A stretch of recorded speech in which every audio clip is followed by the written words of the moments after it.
একটা রাজকীয় নৈশভোজ। ঝলমলে চাঁদনি রাতে হোয়াইট হাউসের ভেতরে বসে আছেন দুই পরাশক্তির দুই মুখপাত্র, ডোনাল্ড ট্রাম্প ও বেনিয়ামিন নেতানিয়াহু। চারপাশের ক্যামেরার ফ্ল্যাশ, অভ্যর্থনায় বিলাসের ছোঁয়া, কিন্তু এই বিলাসের আড়ালে চলছিল এক চরম উত্তেজনার খেলা। হোয়াইট হাউসের ভেতরে সামরিক কায়দায় ঠান্ডা গলায় নেতানিয়াহুকে কড়া হুঁশিয়ারি ছুড়ে দিলেন ট্রাম্প। গাজা রক্তপাত বন্ধ করো, নয়তো তুমি নিজেই বিশ্বমঞ্চ থেকে অদৃশ্য হয়ে যাবে। সূত্র বলছে এই রাতের নৈশভোজের পেছনে ছিল গভীর রাজনৈতিক হিসাব নিকাশ। ট্রাম্প স্পষ্ট ভাষায় নেতানিয়াহুকে বলছেন, তুমি যদি এখনই যুদ্ধ থামাতে না পারো তাহলে আন্তর্জাতিক মহলের চাপ শুধু নয়, যুক্তরাষ্ট্রের সামরিক সমর্থনও বাতিল হয়ে যেতে পারে। ট্রাম্প এমনকি গোপনে একটি মার্কিন প্রতিরক্ষা কৌশলের ফাইল নেতানিয়াহুর সামনে রাখেন, যেখানে দেখানো হয়েছে ইসরায়েলের প্রতি অতিরিক্ত আগ্রাসন বিশ্ব নিরাপত্তার জন্য কতটা হুমকি। এই মুহূর্তে যুদ্ধ চালিয়ে যাওয়া অর্থ পুরো মধ্যপ্রাচ্যতে আগুন লাগিয়ে দেওয়া। ট্রাম্পের মুখে ছিল এক ভিন্ন রূপ, নেতা নয়, যেন কোনো যুদ্ধবিরোধী যোদ্ধা। তিনি বলেন, তুমি হোক প্রধানমন্ত্রী, কিন্তু পৃথিবী এখন দেখছে শিশু হত্যা, গৃহ বিধ্বংস ও মানবতা ধ্বংসের ভয়াল চিত্র।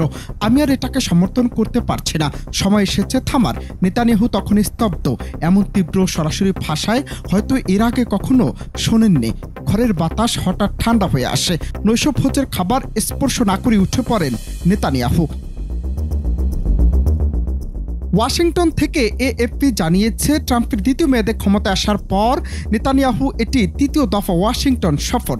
ইসরায়েল ইরান সাম্প্রতিক সমঝোতার পর ট্রাম্প এ সুযোগ কাজে লাগাতে চাইছেন। নৈশভোজ শুরু হওয়ার আগে ট্রাম্প বলেছেন, আমি মনে করি না কোনো জটিলতা আছে, সবকিছু ভালোভাবেই এগোচ্ছে। নেতানিয়াহুর বিপরীতে লম্বা টেবিলে বসে থাকা ট্রাম্প জানান, গাজায় 22 মাস ধরে চলা সংঘাত থামাতে হামাসও প্রস্তুত।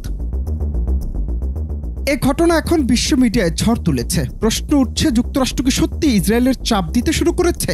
ট্রাম্পের এই ভয়ঙ্কর হুঁশিয়ারি কি শুধু লোক দেখানো, নাকি সত্যি যুদ্ধবিরতির একটা আন্তর্জাতিক প্রয়াস শুরু হলো? একদিকে গাজার ছিন্ন ভিন্ন বাস্তবতা, অন্যদিকে কূটনীতির ঝড়। বিশ্ব এখন অপেক্ষা করছে নেতানিয়াহুর পরবর্তী সিদ্ধান্তের দিকে। এই নৈশভোজ হয়তো ইতিহাসের মোড় ঘুরিয়ে দিতে চলেছে। যদিও গাজা যুদ্ধ নিয়ে রোববার দোহায় শুরু হওয়া সর্বশেষ দফার আলোচনায় হামাস ও ইসরায়েলি প্রতিনিধিরা একই ভবনের ভিন্ন কক্ষে বসেন।